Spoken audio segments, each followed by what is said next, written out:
Are you all ready to rock? Are you all ready to take our country back? We're gonna throw these bums out and fight for the nation we deserve. Just about Republicans either. We need a Democratic Party that fights harder for us too. Is extraordinary. I am so impressed by her work in Congress and she inspires young people all over the country. Would you like to see her join in the Senate? Right now we have, as I said, just a whole lot of people in the Congress. Okay, Jonathan, thanks. Wait, I got one more. This is important. Well, I asked you, Okay. You want to do nonsense, do nonsense. No. The Democrat Party has gone woke and now they have gone broke. They have their lowest approval ratings ever, and they are rallying around two of the most far left leaders in their party, AOC and Jasmine Crockett. Loser. But he is one of the most corrupt, one of the most shameful, one of the most heinous individuals ever to serve in public office in America. And everything he's devoted his life to has been debunked, discredited, and discarded. Karoline Leavitt just came out swinging, and this time she didn't hold anything back. She directly called out AOC and Jasmine Crockett, accusing them of being propped up by a crowd of paid agitators whose only job is to shout and cheer on. Cue, but it didn't stop there. Karoline issued a bold warning. If the so-called woke movement keeps pushing its agenda, it could face total rejection across the country. And here's where it gets even wilder. Karoline brought the receipts. She revealed hidden documents that had allegedly been kept away from public view, fully exposing what she claims is their real plan. So before we dig into the details, hit like, subscribe, and take a moment to check out the very people she's calling out, because that alone says a lot. So Bernie, AOC are out there. People are really kind of annoyed a lot about what's going on. Maybe not everything, but much more than we were seeing, perhaps in the media and on different shows. You are really floral today. I am. It's like a spring explosion. Okay.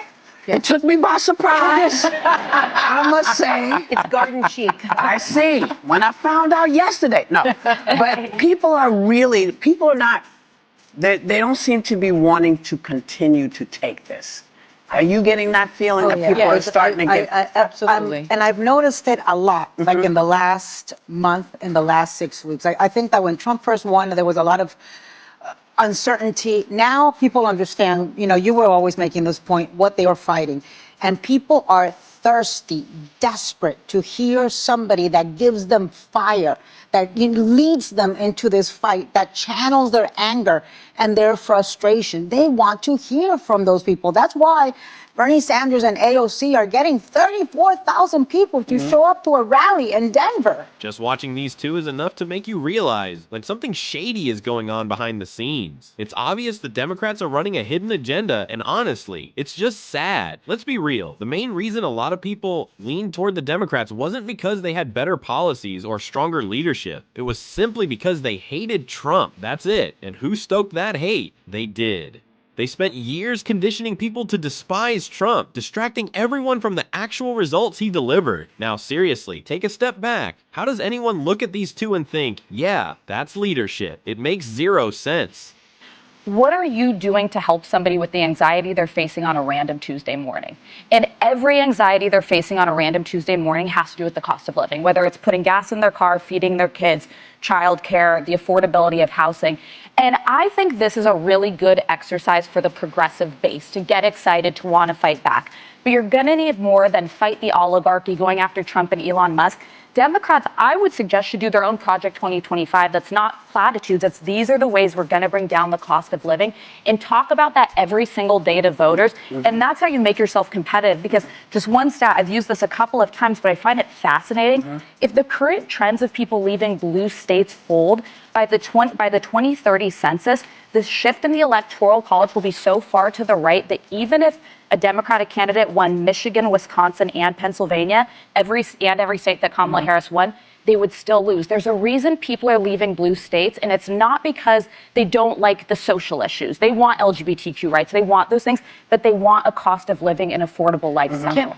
No joke. I love this woman. The point she made was honestly spot on and seriously thought-provoking. And the best part, most of the Democrats didn't even catch it. It completely flew over their heads. But if you were actually paying attention, she made it crystal clear. For the next few decades, the Dems won't even come close to the White House. And judging by the way things are going, she might not be wrong. Eyes on the prize, and we will build the nation that we want for ourselves. What these folks want to call radical, I believe, is common sense.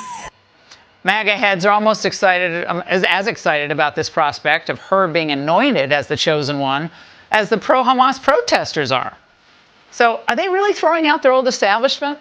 Well, Republicans did that with the Tea Party and Donald Trump. Axios is saying that this is the deepest hole Democrats have been in nearly 50 years. Let's be real. The words AOC and common sense should never be in the same sentence. And honestly, I'm still trying to figure out why the woke crowd actually applauded when she claimed they're the ones with common sense. Like, seriously? But here's the best part. Karoline Leavitt didn't flinch. She stepped in and dismantled every single one of them. No hesitation, just straight facts. Total takedown. That's exactly right, Sean. You hit the nail on the head in your opening monologue. First of all, the Democrat Party has gone woke and now they have gone broke. They have their lowest approval ratings ever, and they are rallying around two of the most far-left leaders in their party, AOC and Jasmine Crockett. So that tells you the current state of the Democrat Party. Meanwhile, President Trump is enjoying some of his highest favorability ratings ever. He is more popular with the American public than he has ever been, which is truly remarkable when you think about all of the lies, hoaxes, and smears he has suffered at the behest of the lying fake news media. And I'm so glad you played the video from the NCAA tournament on Saturday night. I was there with the president, and the entire arena went electric. It was electric energy in the arena when President Trump entered the crowd, and every single wrestler that won their match came over to shake the hand of the President of the United States. And it's because young men, young women, and people of all ages in this country love and adore this president because they see a true leader in him. And if you look deeper at those Democrat Party numbers, all demographics are turning against them, especially the base that they have long relied on. Young women are no longer looking to the Democrat Party. You look at Hispanic Americans, even legal immigrants who came to this country the right way, because they are disgusted by the open border policies of the past 4 years. And they love that this president is finally doing something about that open border and securing it in just 2 months on the job.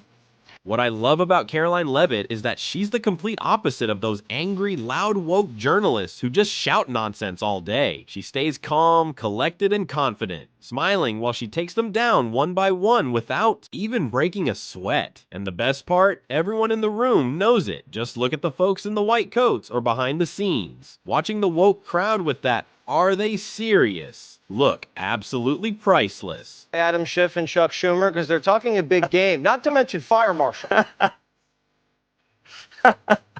Well, Adam Schiff is not only a stone cold, hopeless loser, but he is one of the most corrupt, one of the most shameful, one of the most heinous individuals ever to serve in public office in America. And everything he's devoted his life to has been debunked, credited, and discarded. He literally represents the face of failure. His sole achievement in life was fighting a losing war against Donald Trump, and now President Trump is in the White House, and Adam Schiff is the leader of a dying and dethroned movement. This is, it really is amazing. Think about what the Democrat Party is fighting against. What are they trying to stop President Trump from doing? They're trying to stop him from sending rapists out of the country. They're trying to stop him from making energy affordable for every single American and every single family. They're trying to stop him from ending wars overseas so that we won't have a nuclear winter on this planet. They're trying to stop him from firing bureaucrats who literally do nothing at all but suck up resources and money. And of course, they're trying to make him have troops that are men in dresses pretending to be women. Oh, and of course, men in women's sports and men in women's private spaces. That's the agenda of the Democrat Party. kill the golden age, make everyone crazy, suck all the joy and all the happiness out of our lives, and let a bunch of illegal alien rapists and criminals have their way with the country. That was absolutely wild. Stephen Miller didn't just push back. He tore their entire agenda apart piece by piece, probably explaining it better than they even understand it themselves. And look, if you're watching this and think Stephen Miller got it wrong, drop your thoughts in the comments. Because maybe, just maybe, there's still hope to save what's become the fastest declining political party of our time. Before I wrap this up, I've got a quick sign-off message. And as always, don't forget to like and subscribe. It really helps us keep this going strong.